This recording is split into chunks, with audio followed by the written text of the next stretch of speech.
આજની ધર્મકથા. પ્રણામ. ધર્મકથામાં આપણે મહારાજા હરિશેણના ચરિત્રમાં છીએ. પેલા વૃદ્ધ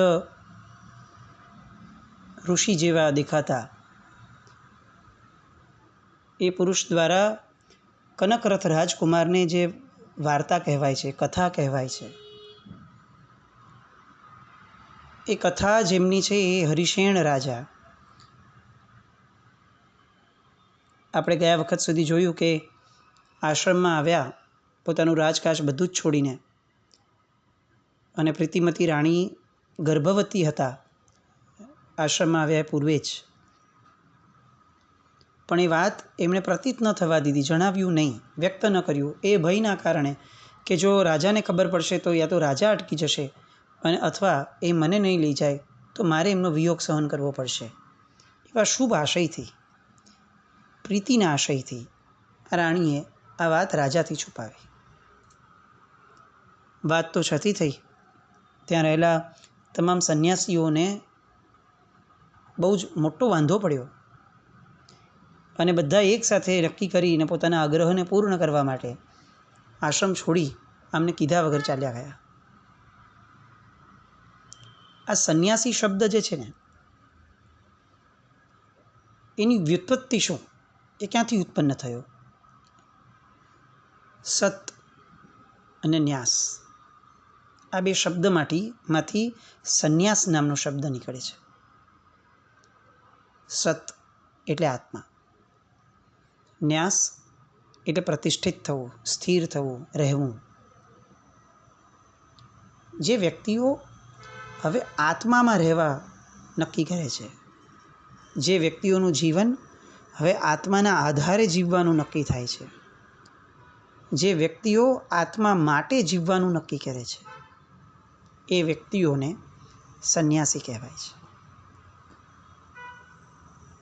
આપણે જ્યારે આ સંન્યાસીઓ વિશે આ કથામાં સાંભળ્યું કે આ બધા હરિશેણ રાજા, પ્રીતિમતી રાણી કેટલી નિખાલસતાથી ને નિર્દોષતાથી રહ્યા છે અત્યાર સુધી, કેવડો મોટો ત્યાગ કરીને આવ્યા છે, રાજ્યમાં શું કમી હતી, અને તેમ છતાં બધું જ છોડીને વૈરાગ્યપૂર્વક અહીંયા આવ્યા છે, તો એમના ચિત્તમાં રહેલા એ પ્રભુ કે જેમણે એમને આટલું બધું વૈરાગ્ય આપ્યો,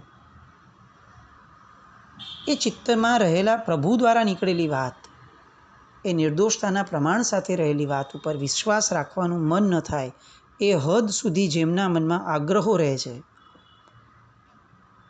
એને સંન્યાસી કઈ રીતે કહેશું? આપણે ત્યાં સંન્યાસી શબ્દ ઓછો વપરાય છે, આપણે ત્યાં સાધુત્વ શબ્દ વપરાય છે.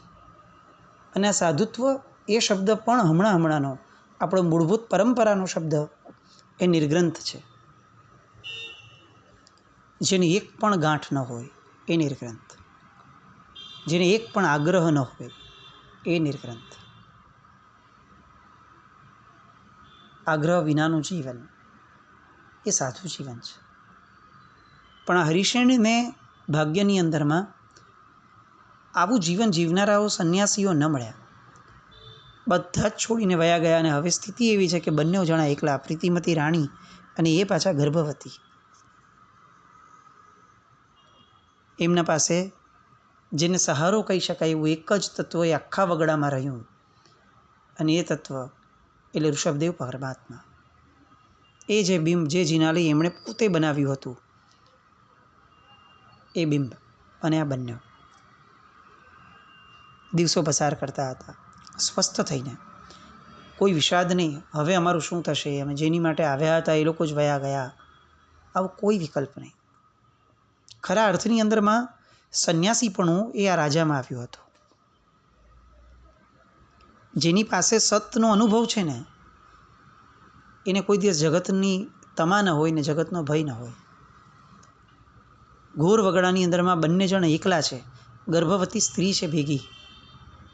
કાલે ઉઠીને કંઈ જરૂર પડી, શું થશે, આવા ભયનો વિકલ્પ પણ અહીંયા રાજાને નહોતો. જેણે અહીંયા બોલાવ્યા છે એ સાચવશે, જેણે બધાથી વિખૂટા કર્યા છે એ સાચવશે. બધું જ એ કરશે. અને એ જ જે શ્રદ્ધા હતી એ શ્રદ્ધાના આધારે બીજા 3-4 મહિના નીકળ્યા. પ્રીતિમતી રાણીના શરીરમાં તીવ્ર વેદનાઓ પડી અને એમણે પુત્રીને જન્મ આપ્યો. પણ હરિશેન રાજાના જીવનની અંદરમાં કદાચ કેટલાક ઉપસર્ગો હજી જીરવવાના બાકી હશે. પહેલાં ઘોડાનું આગમન, એ પછીથી આશ્રમથી ગયા અને આ રાણી એમના ગુજરી ગયા. એ પછીથી રાજ્ય છોડીને અહીંયા આવ્યા. એ પછીથી આ બધા સંન્યાસીઓ છોડીને વયા ગયા. અને હવે પોતે જેમની સાથે આવ્યા હતા એ પોતાની પત્ની પ્રીતિમતી રાણી, એમણે પણ આ જગતમાંથી વિદાય લીધી. ખૂબ સેવા શુશ્રૂષા કરી એમણે, પણ એ ન બચ્યા. હવે જુઓ, એકલી દીકરી અને રાજા પોતાના હૃદય પર પથ્થર રાખીને પણ એ નવજાત પુત્રીને સરસ રીતે સંભાળે છે. ઋષિઓના આશ્રમમાં જન્મી છે. હવે નામ આપનારું એ કોણ છે અહીંયા? એટલે સાહજિક રીતે ઋષિદત્તા આ નામ એનું પડી ગયું. પોતાના જીવનમાં નિરંતર ઉગ્ર તપશ્ચર્યાને કરતાં કરતાં એ રાજર્ષિ એ ઋષિદત્તાને ઉચ્ચ કોટીના સંસ્કારો આપે છે. જેમ જેમ ઋષિદત્તા મોટી થતી ગઈ તેમ તેમ એનું રૂપ અને લાવણ્ય 16 કળાએ ખીલવાનું શરૂ થયું. 8 વર્ષની થઈ ત્યાં તો એણે જાણે પિતાની સેવાનું વ્રત લઈ લીધું હોય એ રીતે એ પિતાની અનહદ સેવા કરવા લાગી. આ વનના હરણ અને હરણી એ જાણે એના સખીને સખા બની ગયા, સહવાસી બની ગયા હોય એ રીતે વન્ય પશુઓ પ્રત્યે અપાર સ્નેહ વરસાવતી અને પશુઓ પણ જાણે એક સ્વજનની જેમ એને સાચવેતા. એક દિવસ આ રાજર્ષિએ પેલી કન્યાને જોઈ બહુ ધ્યાનથી, ચંચળતાથી ભરેલી, અને એને એમ થયું કે આ મારી રૂપવતી દીકરીનું ક્યારેક કોઈ વનવાસી લોકો અહીંયા આવશે અને અપહરણ કરી જશે તો? આવું વિચારીને એ રાજર્ષિ ચિંતામાં પડી ગયા. અને એમને અચાનક યાદ આવ્યું કે પેલા કુલપતિ વિશ્વભૂતિજી હતા, એમણે આ જીન મંદિરનું જ્યારે મેં નિર્માણ કર્યું હતું એ સમયે બહુ અનુરાગથી મને વિષાપહાર મંત્ર જે આપ્યો હતો એની સાથે એક અંજન પણ આપેલું. એ અંજન એમને યાદ આવ્યું. અંજન બનાવવાની વિધિ એ બરોબર યાદ કરી એમણે. અંજન તૈયાર કર્યું અને એ અદ્રશ્યીકરણ કરે એવું જે અંજન છે એનો પ્રયોગ એ ઋષિદત્તા પર કરવા લાગ્યા. ધીરે ધીરે ઋષિદત્તાને એ વિધિ પણ સમજાવી દીધી અને અંજનના આધારે ઋષિદત્તા પોતાની ઈચ્છા અનુસાર આ વન પ્રદેશમાં ફરવા લાગી. હવે એને કોઈ ભય ન હતો, કારણ કે જંગલવાસી પુરુષો એ ઋષિદત્તાને જોઈ જ નહોતા શકતા. કદાચ જોઈ પણ લે તો કાચી ક્ષણની અંદરમાં ઋષિદત્તા એ અદૃશ્ય થઈ જતી. ભર યૌવનમાં પ્રવેશેલી ઋષિદત્તા એ નિર્ભય અને નિશ્ચિંત હતી. સાથે સાથે એના પિતા હરિશેન રાજા એ પણ નિશ્ચિંત હતા. આજે વૃદ્ધ પુરુષ આખી કથા કહી રહ્યા છે. એ કહે છે કે હે કુમાર, હે સૌજન્યશીલ, એ જ હરિશેન રાજા એ હું પોતે, અને એની દીકરી જે ઋષિદત્તા એ આ મારી પાછળ જે ઊભી છે કન્યા અપ્સરા સમાન, એ ઋષિદત્તા. ઘણું બોલ્યા, થોડા શ્રમિત થઈ ગયા અને પછી જરાક શરીર ટેકવીને આરામ કરવાનું શરૂ કર્યું. રાજકુમારે ઋષિદત્તાની સામે જોયું. આખી કથા ખબર પડી. પેલી કન્યા પણ બધું સાંભળે છે. અને કનકરથના મનની અંદરમાં અનહદ કહી શકાય એટલી બધી ઉર્મિઓ એ ઋષિદત્તા માટે ઉમળવા લાગી. બહુ સ્નેહ આવ્યો. પેલી કન્યાના આંખમાં પણ આ કુમાર માટે અસહજ રીતે અકારણ આદર જન્મવા લાગ્યો. પરસ્પર એકબીજાની સામે મૌનપણે બંને જોઈ રહ્યા હતા. પણ કનકરથને આ ક્ષણે જે અનુભવ થાય છે એ જીવનમાં ક્યારેય ન અનુભવેલો અનુભવ હતો. રૂકમિણીને પરણવા માટે નીકળવાનું હતું એ સમયે જેનો અભાવ હતો એ જાણે આજે સાક્ષાત રીતે અનુભવાઈ રહ્યું છે. એક સ્પાર્ક, એક તણખો જે સામા વ્યક્તિને જોતાં જ હૃદયની અંદરમાં અકારણ નીકળે, એ આજે સંવેદાય છે. આમ પણ જીવનમાં પ્રેમ અને રાગ આ બંનેનો ભેદ કઈ રીતે ઓળખી શકાય? તો એક વિચારે કે બહુ સરસ વ્યાખ્યા લખી છે. સકારણ આપણા જીવનમાં જેટલું પણ છે એ બધો રાગ છે, અને અકારણ જેટલું પણ જન્મે છે એ બધો પ્રેમ છે. આ સુંદર વ્યાખ્યા અહીંયા કનકરથના જીવનમાં પણ બેસે છે. આપણે પોતે પણ આપણા જીવનમાં ચકાસવા જેવી વ્યાખ્યા છે. આપણો દીકરો આપણને ગમે છે, આપણને લાગે છે કે મને એની પર પ્રેમ છે, હકીકતમાં તો આપણને રાગ છે. એ ગમે છે કારણ કે આપણો દીકરો છે. એ જો આપણો દીકરો ન હોત તો આના જેવો દેખાતો કે બીજું કોઈ પણ હોય, આપણને એની પ્રત્યે નથી વાત્સલ્ય જન્મતું. સકારણ છે તો એ રાગ છે. અકારણ જે નીકળે, જીવ માત્ર માટે પ્રગટે, એ પ્રેમ હોય. અને આપણે જે ધર્મ પાળીએ છીએ, જેમનો ધર્મ પાળીએ છીએ, એમને તો 14 રાજલોકના સૂક્ષ્મતમ જીવ પ્રત્યે પણ અકારણ પ્રેમ નીકળતો હતો. એ પ્રેમના આધારે એમનું આરહંત્ય ઊભું થયું. સવિ જીવ કરું શાસન રસીના આધારે. એમનો માર્ગ, એમનો ધર્મ એ આપણા જીવનમાં હોય, અને છતાં પણ આપણા વાત્સલ્યો, આપણી કોઈક માટેની લાગણીઓ એ સકારણ જ જો જીવાતી હોય, આખા જીવનમાં જોવા બેસીએ તો કદાચ અકારણ એક વ્યક્તિ સાથેનો આપણો સંબંધ જો ન દેખાતો હોય તો બહુ વિચારણીય છે. અહીંયા કુમાર એ જે રીતે આ કુંવરીને જોઈ રહ્યા છે, અપ્સરા સમી, રાજા હરિશન એ બધું જુએ છે, અને બહુ સસ્મિત ધીરેકથી એમ કહે છે કે કુમાર, મારી એક ભેટનો સ્વીકાર કરશો? અને રાજકુમાર કહે છે કે આપ મારા પૂજ્ય છો, રાજર્ષિ છો, આપની આજ્ઞા હું શિરોધાર્ય કરીશ, આપ આજ્ઞા કરો. અને ત્યારે હરિશેન રાજા સામે બેઠેલા કુમારની પાત્રતાને સંવેદી અને કહે છે કે મારી પુત્રી ઋષિદત્તા હું તમને સોંપું છું, તમે એનો સ્વીકાર કરી અને મમતાના બંધનમાંથી મને મુક્ત કરો. અને એક પણ ક્ષણના વિલંબ વિના અને કોઈ પણ જાતના પુરુષાર્થ વિના બહુ જ સાહજિક રીતે કનકરથના મુખમાંથી નીકળી જાય છે, એ બોલતા નથી, નીકળી જાય છે, આપની આજ્ઞાનો હું સપ્રેમ સ્વીકાર કરું છું. પૂર્વના ઋણાનુબંધોની સાથે આવેલા સંબંધો એ હંમેશા એફર્ટલેસ હોય. એની માટે ક્યારે એફર્ટ્સ મૂકવી પડે એવું ન હોય. એમાં સહજ રીતે આગળ વધાય. આપણે ઈચ્છાઓ કરવી ન પડે, આપણે યોજનાઓ વિચારવી ન પડે, એ થઈ જાય, એ કરવું ન પડે. એ સંબંધો છે. ભોજનની વેળા થઈ, મધ્યાહનનો સમય થયો હતો, અને હવે ઝૂંપડી તરફ આ બધા જ વળ્યા, રાજર્ષિ, ઋષિદત્તા અને કનકરથ. કનકરથે ઘણો આગ્રહ કર્યો કે તમે છાવણી તરફ આવો, પણ રાજર્ષિએ ન સ્વીકાર્યું. કુમાર, તારું ઔચિત્ય તારા શ્રેષ્ઠ ગુણની મર્યાદા સૂચવે છે, પણ હું અત્યારે આશ્રમવાસી છું, અને ઋષિમુનિને તો જંગલના ફળ વગેરેનો જ આહાર કરવાનો હોય. અમે અમારી મર્યાદામાં જીવીએ એ જ ઉચિત છે. કેવી જબરદસ્ત યોગ્યતાઓ છે.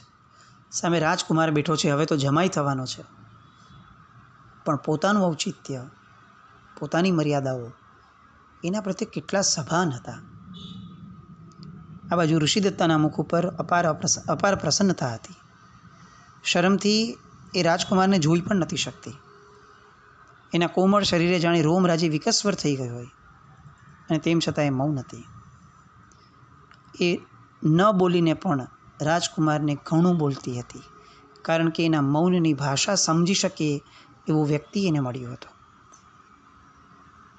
ઋષિદત્તાને હરિશેન રાજાએ કીધું કે બેટી, આપણા આહારની તૈયારી કરો. કુમાર પોતાની છાવણીમાં ગયો, આ લોકો પોતાના આશ્રમમાં ગયા. આ બાજુ બધા રાજકુમારો રાહ જોતા હતા, રાજકુમારના મિત્રો. વનકન્યા અંગેની વાતો એ હવે અહીંયા રાજકુમારના મુખેથી બધા સાંભળવા આતુર થયા. કીધું કે ગઈકાલે રાજપુરુષોએ જે વનકન્યા જોઈ હતી, એ વનકન્યાને મેં પણ આજે જોઈ. એની સાથે મારી મુલાકાત થઈ. એમના પિતા જે રાજર્ષિ છે એ પણ મને મળ્યા. બધા અધીરા બન્યા. આગળ શું થયું? પણ ત્યારે કુમાર એમ કહે છે કે પહેલાં આપણે ભોજન લઈ લઈએ, પછી હું તમને બધી વાત કરીશ. પેટમાં ભોજન ગયું. ભૂખ તો હતી જ, ઉલ્લાસ પણ હતો જ, પણ આ ભોજન આવવાથી ઉલ્લાસ થોડો વધ્યો. બધાએ આનંદથી ભોજન કર્યું અને ત્યાં જ બેસી અને કુમારે બધા મિત્રોને બધી જ વાતોને રસપૂર્વક કહીને સંભળાવી. બધાને બહુ આનંદ થયો. વાતો સાંભળીને ખરેખર એમ થયું કે કેટલા સુયોગ્ય જીવ આ હરિશેણ રાજા હશે. અને આ રૂપના અંબાર અપ્સરા સમી કન્યા, એનો હાથ એમણે તને સોંપ્યો, આ તારી એક એવી પાત્રતા. બધા મિત્રોએ કીધું કે કનક, સારું મુહૂર્ત જોઈને ઋષિદત્તા સાથે લગ્ન કરી જ લે. રાજપુરોહિત પોતાની સાથે લઈને આવેલા, કારણ કે રૂકમિણીને પરણવા જવાનું હતું. જાન લઈને આવ્યા છે એટલે જાનમાં રાજપુરોહિત તો રહેવાના. રાજપુરોહિતને તરત બોલાવીને કીધું કે ભાઈ આ બધી વાતો આવી રીતે થઈ છે. અને થોડી ક્ષણ પછી રાજપુરોહિતે જવાબ આપ્યો કે કુમાર, થોડા દિવસ અહીંયા રોકાવું પડશે, કારણ કે મુહૂર્ત તો 5 દિવસ પછીનું સારું આવે છે. રોકાવાનો નિર્ણય થઈ ગયો. આવશ્યક ખાદ્ય સામગ્રીઓ નજીકનું જે નગર હતું એની પાસેથી મંગાવી લીધી ત્યાંથી, અને સૈન્યને કહી દીધું કે થોડા દિવસ અહીંયા રોકાવાનું છે. જોકે બધાને વાતની તો સમજ પડી ગઈ હતી. બધાની અવરજવર આશ્રમમાં થવા લાગી. લોકો ઋષભદેવ ભગવાનના જિનાલયમાં સવાર સાંજ દર્શન કરવા આવતા, રાજર્ષિના ચરણે વંદન કરવા પણ આવતા. બધા ઋષિદત્તાને જોતા અને બહુ રાજી થતા. આપણા રાજકુમારને સુયોગ્ય એવી આ ઋષિકન્યા છે. અદ્ભુત રૂપ છે, આપણે ક્યાંય જોયું નથી એવું રૂપ છે. ખરેખર આપણા કુમાર ભાગ્યશાળી છે કે આવી દેદીપ્યમાન અને ગુણવાન કન્યા એ એમને પ્રાપ્ત થઈ. દિવસો તો આમ નીકળી ગયા. 5મો દિવસ આવ્યો. રાજપુરુષોએ આશ્રમને શણગારી દીધો હતો. ઋષભદેવ ભગવાનના પ્રાસાદને પણ શણગારી દીધો હતો. રૂકમિણી માટે જે મૂલ્યવાન વસ્ત્રો લાવ્યા હતા એ બધા વસ્ત્રો અને આભૂષણો એ અહીંયા હવે ઋષિદત્તાને અપાયા. ઋષિદત્તાને શણગારવામાં આવી અને લગ્નની વિધિ રાજપુરોહિતે વિધાનો સાથે પૂર્ણ કરી. વાદ્યોના સૂરોથી એ વનપ્રદેશ નીકળી ગયો જાણે. વન્ય પશુઓ ત્યાં દોડતા દોડતા આવવા લાગ્યા. રાજર્ષિ હરિશેણના મુખ ઉપર એક અનેરી સ્વસ્થતા હતી, એક સંતોષ હતો, ગંભીરતા હતી. પ્રશસ્ત સમય લગ્નનો આવ્યો. હસ્તમેળાપ થયો. ઋષિદત્તા સાથે રાજકુમાર કનકરથ લગ્ન ગ્રંથિથી જોડાયા. વિધિપૂર્વક ઋષિદત્તાને કનકરથે પોતાની પત્ની તરીકે સ્વીકારી. રાજર્ષિએ પણ બંનેઓને અંતરના આશીર્વાદ આપ્યા. રાજર્ષિ એમના આવાસમાં ગયા. લગ્ન પૂરા થયા પછી એની પાછળ પાછળ બંનેઓ ગયા. વિનયપૂર્વક એ રાજર્ષિના ચરણોમાં બેસ્યા અને પછી રાજર્ષિને કુમાર કહે છે કે હે તાત તુલ્ય રાજર્ષિ, કોઈ જ સંકોચ રાખ્યા વિના આપ અમને કંઈક કહેવાની કૃપા કરો, આપને જે સ્ફુરે છે તે. અને હરિશેણ રાજા કહે છે કે કુમાર, ઋષિદત્તા હવે તમને સોંપી છે. હવે તો તમે અહીંથી જવાનું પણ વિચારશો, પણ મારી એવી ઈચ્છા છે કે થોડા દિવસ વધુ અહીંયા રોકાઈ જાઓ તો સારું. ઋષિદત્તાની જે આંખમાંથી પણ આંસુ ટપકી રહ્યા હતા. 20 વર્ષથી વાત્સલ્ય ભર્યા પિતાના ઉત્સંગમાં ઉછરીને આ છોકરી મોટી થઈ હતી. અચાનક હવે પિતાને છોડીને એક અજાણ્યા પુરુષ સાથે અજાણ્યા પ્રદેશમાં જવાનું થશે. પાછા મને મારા પિતાના દર્શન ક્યારે થશે, આવો વિચાર પણ આવી જાય તો એને વિવળ બનાવી દે એ સ્વાભાવિક હતું. લાડકવાઈ પુત્રી હતી, હૃદયના ટુકડા જેવી પુત્રી હતી. એને દૂર કરવાની વાત એ આ સ્નેહાળ પિતાને પણ કેવી ગદગદ કરી મૂકતી હશે, એ પણ સ્વાભાવિક હતું. એના પિતા ઋષિ હતા, તત્વજ્ઞાની હતા, તેમ છતાં પિતા તો હતા. આ બધી વાતો કનકરથના મનની અંદરમાં, એના માનસપટમાં સંવેદાય છે. અને કહે છે કનકરથ બહુ વિનયપૂર્વક કે હે પૂજ્ય, આપની ઈચ્છા હશે ત્યાં સુધી હું અહીંયા જ રહીશ, પ્રસન્નતાથી રહીશ. મને આ આશ્રમ ગમે છે, આ હરણના જોડલાઓ પણ મને ગમે છે, હું અહીંયા જ રહીશ. પેલા રાજર્ષિ પણ ગદગદ થઈ ગયા. એક રાજકુમાર ધારે તો આ ક્ષણે પણ નીકળી શકે છે, પણ કેટલું વિનય છે, કેવી ખાનદાની છે. અને કેટલાક દિવસ આ રીતે રોકાવાનો નિર્ણય થયો. આ બાજુ કુમાર પાછા આવ્યા છાવણીમાં. મિત્રોને કહ્યું કે મારે અહીંયા થોડા દિવસ વધુ રોકાવું પડશે, જો તમારે નગરે જવું હોય તો પાછા જાઓ. આ બાજુ મિત્રો અને સેનાપતિ વગેરે પૂછે છે કે આપણે તો કાવેરીનગર જવાનું છે, તમે જો અહીંયા રોકાઈ અમને કહો છો કે નગરમાં પાછા વયા જાઓ, તો કાવેરી નગરી નથી જવું આપણે? રૂકમિણી સાથે પાણી ગ્રહણ નથી કરવું આપણે?